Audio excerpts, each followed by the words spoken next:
Assalamualaikum warahmatullahi wabarakatuh. Izin memperkenalkan diri. Perkenalkan, nama saya Kiza Sayyidah Salsabila, NPM 2413053149 dari kelas 2E.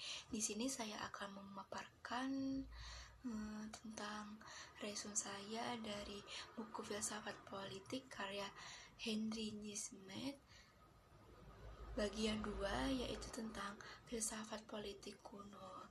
Oke, lanjut saja. Negara kuta Yunani.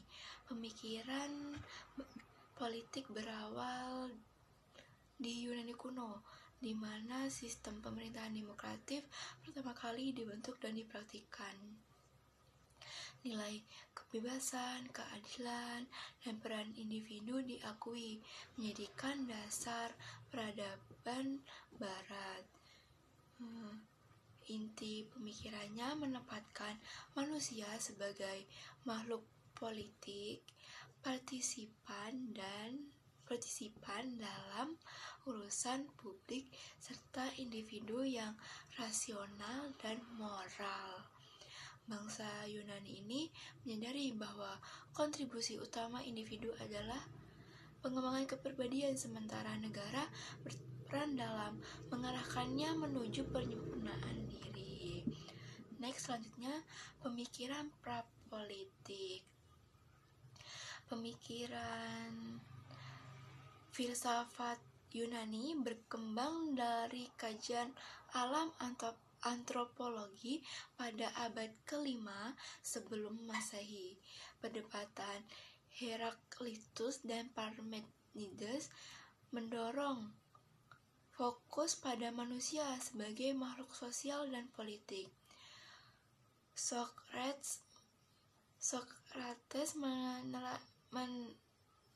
menekankan peran individu, sementara polis menjadi pusat politik yang mempengaruhi pemikiran Plato, Aristoteles, dan sistem politik Barat.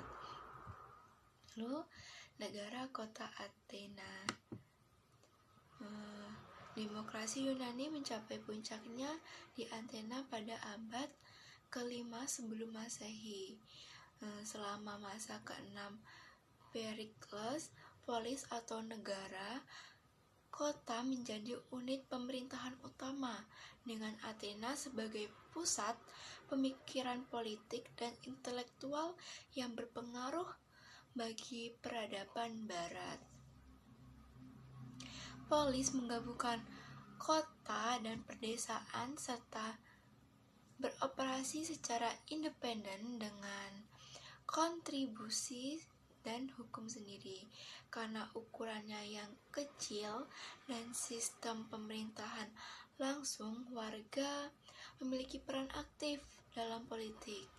Polis menjadi pusat peradaban, mendukung perkembangan sastra, seni, filsafat, dan kehidupan sosial yang maju. Next, kelas sosial. Penduduk Athena terbagi dalam 3 kelas sosial, yaitu yang pertama ada warga negara, yang kedua metik atau warga asing bebas, yang ketiga ada budak.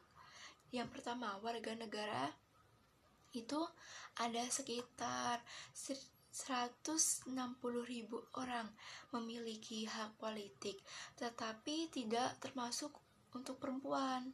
Lalu yang kedua ada metik, sekitar 100.000 orang berkontribusi dalam ekonomi namun tanpa hak politik. Lalu yang ketiga, yang terakhir itu ada budak, sekitar 80.000 sampai 100.000 orang bekerja dalam berbagai sektor dan bisa memperoleh kebebasan. Meskipun ada perbedaan kelas, kehidupan sosial Athena tetap harmonis, mencerminkan sikap semangat demokrasi yang khas. Selanjutnya, pemerintahan Athena.